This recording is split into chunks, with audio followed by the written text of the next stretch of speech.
Al-Quran surah ke-9 di ayat 36 memberikan isyarat yang sangat kuat tentang rangkaian keistimewaan yang terkait dengan bulan Dzulqa'dah ini. Allah Subhanahu wa taala berfirman, A'udzu billahi minasyaitonir rajim. Surah ke-9 tidak diawali dengan basmalah, kita langsung masuk ke dalam konteks ayatnya. Inna iddatasy syuhuri 'indallahi 12 syahran fi kitabillah. Yauma khalaqas samawati wal arda minha arba'atun hurum. Dzalika ad-dinul qayyim fala tadhlimu fihinna anfusakum. Al-ayat. Inna iddatasy syuhur, sungguh tanamkan keyakinan kuat dalam jiwamu yang paling dalam dan jangan pernah ragu bahwa telah ditetapkan oleh Allah Subhanahu wa taala dalam perjalanan waktu kehidupan setahun itu ada jumlah 12 bulan. 12 bulan ditetapkan oleh Allah Subhanahu wa taala untuk menunjukkan perjalanan waktu bulanan selama setahun. Yauma khalaqas samawati wal arda. Dan ketetapan ini telah dikhususkan oleh Allah, telah dilegalkan oleh Allah sejak mula mencipta langit dan bumi. Ketika ruangnya dicipta, maka bersamaan dengan penciptaan itu dibuat sistem kehidupan, salah satunya terkait dengan penetapan waktu. Setahun ada 12 bulan.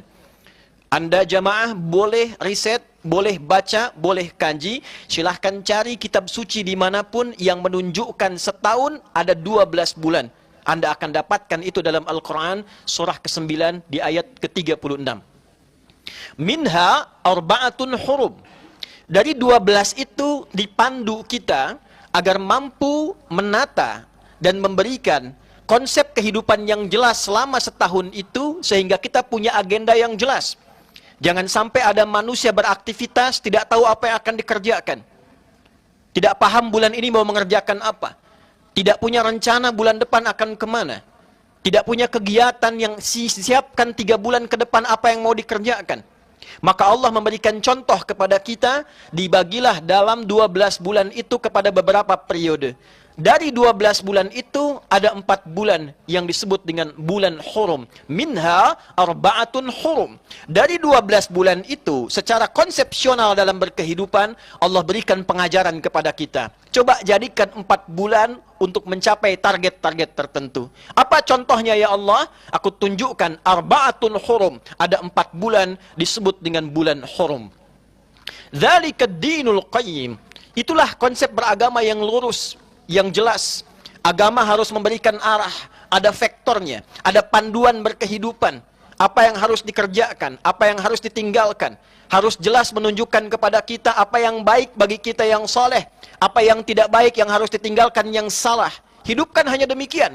Kalau tidak mengerjakan yang baik yang soleh, meninggalkan yang salah.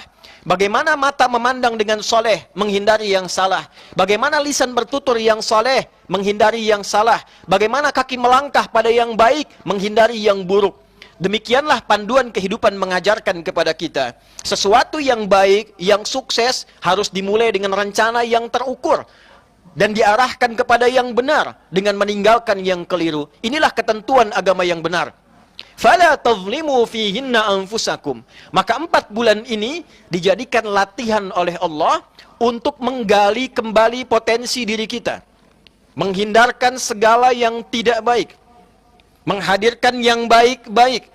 Maka cara kita untuk menjaga supaya diri ini selalu tampil terhormat. Hormat terambil dari bahasa Arab. Dari kata hurmah. Hukum yang menjaga kehormatan disebut dengan haram. Ada hukum haram, haram itu asalnya bukan dilarang. Haram itu asalnya bukan tidak boleh. Haram itu asalnya adalah satu ketentuan yang menjaga keadaan kita tetap terhormat. Kenapa diartikan dengan dilarang? Tidak boleh, karena ada perbuatan-perbuatan yang kala dikerjakan bisa meruntuhkan kehormatan kita di hadapan Allah Subhanahu wa taala. Bisa menjatuhkan kehormatan kita bahkan di kalangan manusia. Kenapa? Merampok itu haram hukumnya, zina itu haram hukumnya, menjatuhkan, mencela, bertikai itu haram hukumnya. Karena saat lisan Anda digunakan untuk mencela, jatuh kehormatan Anda. Saat seseorang mencuri, terungkap, jatuh kehormatannya. Allah punya sifat Rahman dan Rahim, kasih yang tak terukur, sayang yang tidak bisa dibilang. Dengan itulah ingin menjaga kehormatan kita ketika tampil di event dunia ini, supaya lahirnya bersih, pulangnya bersih, dan kembali dalam keadaan terhormat. Kenapa ini dilarang? Untuk menjaga kehormatan kita. Allah tidak ingin ketika seorang korupsi, hilang kehormatannya, runtuh kemuliaan keluarganya, anaknya dibuli, istrinya dicerca, bahkan jalan hidupnya pun tidak jelas. Maka turunlah hukum haram untuk menjaga kehormatan kita. Itulah kenapa muncul tinggalkan yang salah, jalani yang soleh. Pada hakikatnya untuk menjaga kehidupan kita tetap terhormat. Karena itulah hadirin, terkadang dalam kehidupan secara konseptual ini terlupakan. Orang ingin mengejar yang baik, tapi ditempuh dengan jalan yang tidak baik. Maka mesti ada evaluasi ulang yang menyadarkan tentang fungsi organ kehidupan kita dan organ tubuh kita secara fungsional. Apa fungsi mata ini? Apa fungsi telinga ini? Apa fungsi lisan ini? Hingga ke ujung kaki. Yang kemudian setelah paham fungsinya, bisa kita gunakan untuk mencapai harapan-harapan kita. Mengeksekusi keinginan-keinginan kita. Sehingga kita mampu menggunakan organ yang baik, menuju hal yang baik dengan cara yang baik. Maka dengan itulah kemudian Nabi memberi penjelasan. Dan penjelasan tafsir Al-Quran surah ke-9 ayat 36 ini disampaikan dalam haji pamungkasnya Nabi SAW. Perpisahannya Nabi SAW. Yang bahkan di ujung kalimatnya Nabi meminta viralkan ini. Boleh jadi nanti yang menerima pesanku akan lebih paham tentang pesan ini dibandingkan dengan yang mendengar saat ini. Hadirin, hadis riwayat sahabat Abdurrahman bin Sahr, viral dengan nama kunyahnya Abu Hurairah. Dikuatkan ini kemudian oleh Ibnu Abbas radhiyallahu taala anhuma. Didetilkan keterangannya oleh sahabat mulia anaknya Umar bin Khattab, namanya Abdullah bin Umar radhiyallahu taala anhuma. Maka diterima sampai ke kita hadisnya dengan singkat sanadnya dibacakan. Qala Rasulullah sallallahu alaihi wasallam, "Inna az-zamana qad istadaraka hay'ati yawma khalaqa as-samawati wal ard. Minha arba'atun hurum. Fala tadhlimu fihinna anfusakum." Dalam riwayat pelengkapnya, thalathatun mutawaliyat, Dzulqa'dah, Dzulhijjah, Al-Muharram, wa Rajabun Mudhar, alladhi baina Jumada wa Sya'ban. Fala tadhlimu fihinna anfusakum. Saudara, Nabi SAW memberikan pesan yang sangat menyentuh. Pesan penting, pesan perpisahan yang diminta dipiralkan di setiap generasi sehingga sampai ke ujung umatnya dan berakhir kehidupan di dunia ini. Inna zamana harfu nasbin wa tawkidin tansibul isma wa tarfa'ul khabara mabniyun 'alal fathi la mahalla lahu minal i'rabi. Inna huruf yang berfungsi memberikan pesan yang kuat agar ditanamkan ke dalam jiwa tanpa ragu, berisi informasi penting yang harus kita yakini dan kita kerjakan dalam kehidupan. Inna zamana, tanamkan pada hatimu yang paling dalam, kata Nabi. Jangan pernah engkau ragu. Sungguh waktu itu, waktu yang mengiringi kita beraktivitas, mengiringi ruang kita bertempat. Qad istadaraka hay'ati yauma khalaqas samawati wal ard. Didesain oleh Allah berputar seperti itu saja sejak awal ruang kehidupan ini dicipta, baik langit ataupun bumi. Pertama, Nabi ingin memberikan sebuah keterangan yang jelas yang menyadarkan kita. Hadirin saudara, waktu itu dari sejak langit dicipta, bumi dicipta, sampai kiamat terjadi, itu sifatnya akan berputar begitu saja. 1, 2, 3, 4, 24 jam, begitu saja, tidak ada yang berubah. Apa yang menjadikan perubahan pada waktu itu sehingga terasa berbeda? Satu adalah desain alam secara alamiah. Muncul siang, muncul malam, waktunya begitu saja. Tapi ketika desain alamnya berubah, waktunya malam tiba, bulan itu muncul, matahari tenggelam. Waktunya siang tiba, matahari yang terbit, bulannya selesai. Tapi waktunya begitu saja, tidak ada yang berubah. Yang kedua, yang menjadikan suasana itu berubah adalah karya kita sendiri. Amal kita sendiri. Baik amalnya soleh ataupun amalnya salah. Dulu tempat ini tidak ada. Tapi menjadi viral, kapan masjid ini ada? Kapan diresmikan? Anda mulai bertanya tentang tanggal, tentang waktu. Apa yang menjadikan amal ini muncul? Bukan waktunya. Waktu berputar seperti itu saja. Karya kitanya. Amalnya. Jadi kalimat Nabi ini kalau dalam bahasa bebasnya, Allah sudah beri kesempatan waktu. Waktunya terus berputar, dia tidak berubah dan dia tidak kembali. Yang merubah keadaan kita berdasarkan perjalanan waktu itu adalah perilaku kita sendiri. Amal kita sendiri. Anda berbuat soleh, itu yang merubah Anda menjadi lebih baik. Anda berbuat salah, itu yang menjerumuskan Anda pada keadaan yang tidak menyenangkan. Karena itulah apa yang kemudian diamanatkan oleh Nabi setelah mengatakan, hei, bahasa singkatnya, manfaatkan waktu sebaik-baiknya. Karena yang merubah itu bukan waktunya. Yang menentukan perubahan dalam hidup bukan waktunya, tapi perilaku kita sendiri. Waktu hanya terus berlalu, waktu hanya terus berputar, dan dia tidak kembali. Saudara, disinilah Quran surah ke-103 untuk menegaskan, wal 'asr, innal insana lafi khusr, illa alladhina amanu wa 'amilus salihat. Aku bersumpah, kata Allah, demi perjalanan waktu yang mengiringi kehidupan manusia. Asr itu artinya bukan sore. Sore itu bahasa Arabnya masa. Asr itu al-waqtul ladzi yu'asiruna fahuwa asrun. Waktu yang membersamai kita berputar itulah asr. Kata Allah, aku bersumpah, aku berikan kepadamu kesempatan berkehidupan dengan perjalanan waktu. Nama manusia yang mengisi perjalanan waktu dengan aktivitas disebut insan namanya. Setidaknya kurang lebih disebutkan 65 kali dalam Al-Quran. Ada bashar terkait fungsi nafsu, 35 kali disebutkan dalam Al-Quran. Ada ins terkait karakter kelembutan dan kebaikan, dipasangkan dengan jin disebutkan 18 kali dalam Al-Quran. Ada an-nas dengan fungsi sosial, setidaknya kurang lebih disebutkan 240 kali dalam Al-Quran. Ada secara genealogi tersambung ke Nabi Adam disebut dengan Bani Adam, 7 kali disebutkan dalam Al-Quran. Khatib menyebut ini bukan ingin menunjukkan khatib hafal, bukan. Khatib ingin menekankan betapa mu'jizatnya Al-Quran. Diksi yang disebutkan, dipilihkan pun sesuai dengan konteksnya. Allah tidak menyebutkan innal ins, inna bani Adam, innan nas, innal bashar, innal insana. Sungguh manusia yang sibuk itu, yang beraktivitas itu, yang bekerja itu cenderung akan terjebak dalam kerugian bila tak mampu memanfaatkan waktu untuk berperilaku yang baik. Anda kalau hari ini diberikan 24 jam, Anda gunakan sepertiganya 8 jam bagi lisan untuk mencela orang, itu rugi. Kalau diberikan pikiran untuk berpikir yang baik, lalu digunakan sebagian waktunya untuk berpikir yang tidak baik, itu rugi. Kita diberikan kemampuan untuk beraktivitas. Anda tidak kreatif hari ini, tidak punya inovasi. Anda bekerja di perusahaan, perusahaan Anda rugi. Anda bekerja di kantor, kantor Anda tidak akan pernah berkembang. Anda berdinas dimanapun, tidak digunakan otaknya, tidak dipakai akalnya, tidak digunakan tubuhnya.